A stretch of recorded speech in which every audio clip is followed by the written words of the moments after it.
Pessoal, essa aqui é a fonte chaveada blindada. Você pode ver que ela tem uma carcaça aqui de, parece um alumínio, né? Então ela é uma carcaça bastante, até pesada. Em relação às outras fontes, ela é uma carcaça pesada. Então eu já desmontei ela aqui. Então aqui é um perfil de alumínio, tá? Tem uma fiação de entrada aí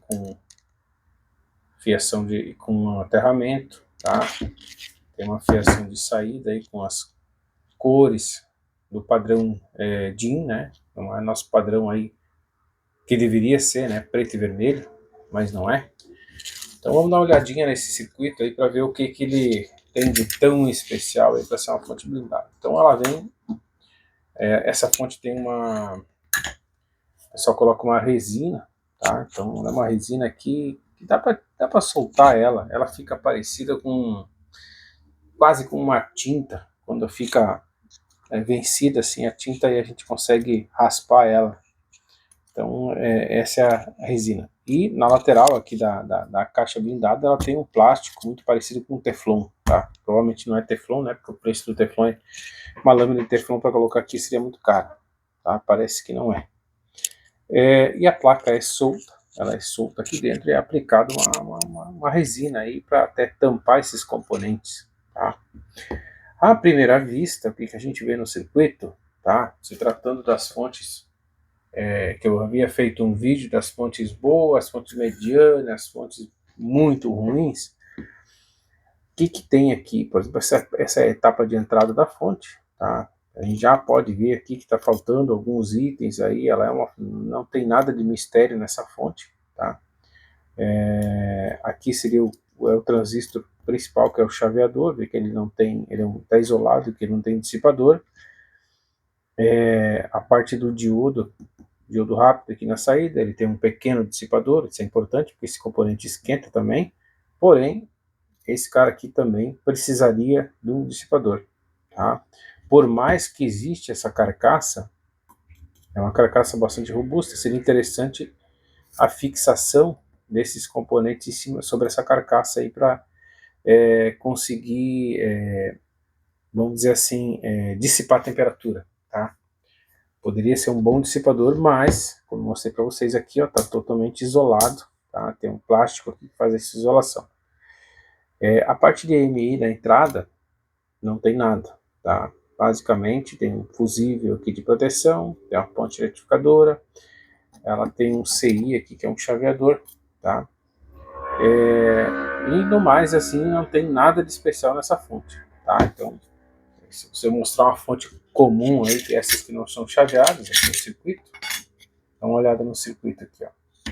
Aqui, por exemplo, tem os componentes, aqui tem o transistor principal, que é esse modelo aqui, é esse mesmo transistor, tá? Tem a mesma função, não sei se é o mesmo código, porém aqui nesse caso ele está fixado na chapa, nessa chapa aqui, que é esse perfil, tá? O diodo aqui de saída também está fixado aqui no perfil, então ele já utiliza essa carcaça aqui como dissipador, tá? Provavelmente esse transistor tem um transistor isolado, né? Então ele está fixado nessa carcaça que o pessoal vai manusear, então corre o risco aí de dar um problema aí de choque, tá? Essa aqui também, mesma coisa, a parte de entrada não tem absolutamente nada, tá? Algumas tem um NTC aqui, um PTC, tá? NTC não é PTC. E essa aqui tem um resistor, então o pessoal cada vez vai tirando mais dessas fontes aí e tem o básico mesmo para dizer que a fonte está funcionando, tá? Sem analisar qualidade de energia que está na saída, para ver que essa aqui é uma fonte ela é uma fonte de 60 watts, tá? Então, e essa aqui também é uma fonte de 60 watts, vamos ver o que está mostrando aqui, é exatamente isso, tá? 12 volts, 5 amperes, tá? Eu não testei para ver até onde que vai essa corrente, tá? Mas é provável que ela deve chegar perto dos seus 5 amperes, tá? Pela estrutura da fonte. Esse modelo aqui também é de 5 amperes, vocês podem ver a diferença entre uma fonte e a outra, tá? Então aqui está faltando mais componente que essa aqui ainda. Mas se vocês já olharam um outro vídeo que eu fiz sobre fontes, eu mostrei uma fonte que eu testei ela com carga, tá? Então ela dá entre 5 e 6 amperes, olha a diferença.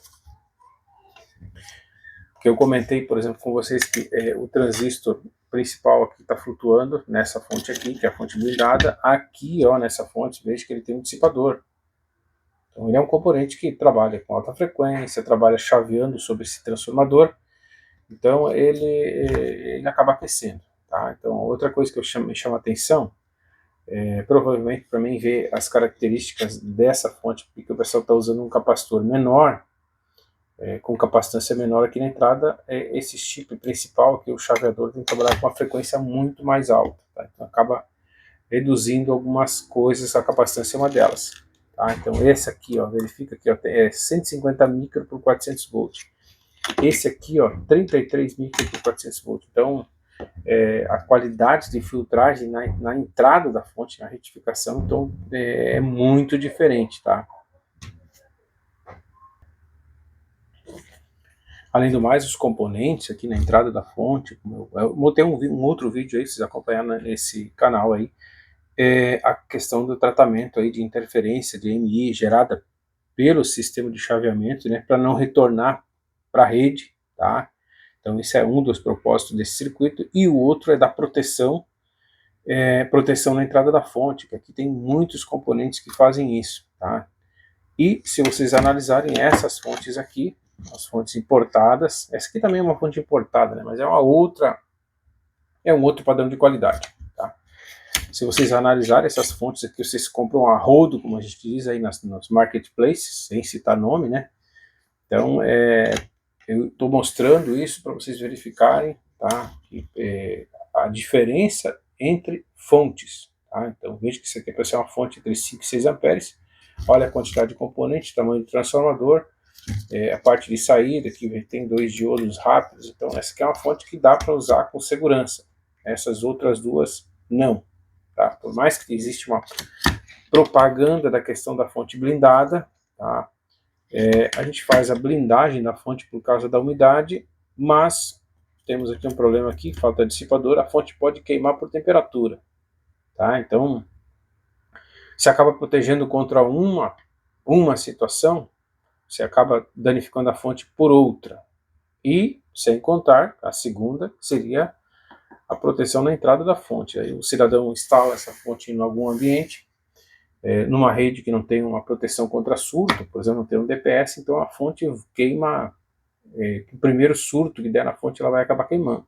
Tá? Então, dá surto na rede, né, vai acabar queimando.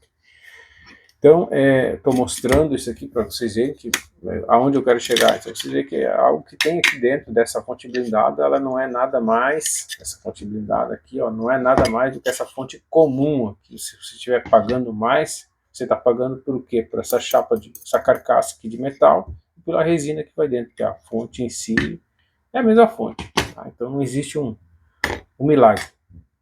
Tá? Então deveria ser uma fonte mais robusta aqui dentro, para que ela é vendida um preço mais elevado por ser fonte blindada. Tá? Então, e ela acaba sendo uma fonte comum. Tá? Vai dar problema? Vai. Ela não vai dar problema por causa de umidade? Talvez não.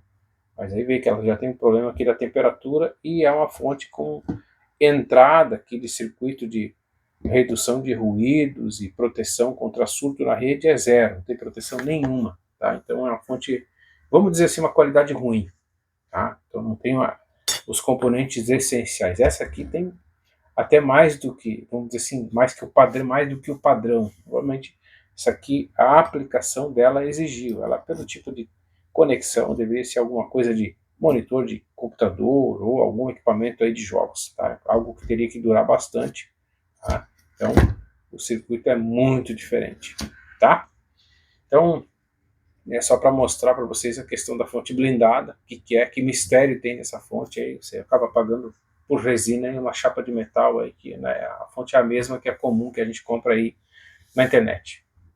Tá bom? Espero que você tenha ajudado, você conseguir identificar aí as fontes aí quando são boas ou são ruins, né? E evitar de jogar dinheiro fora aí com produto que não, vamos dizer assim, não presta.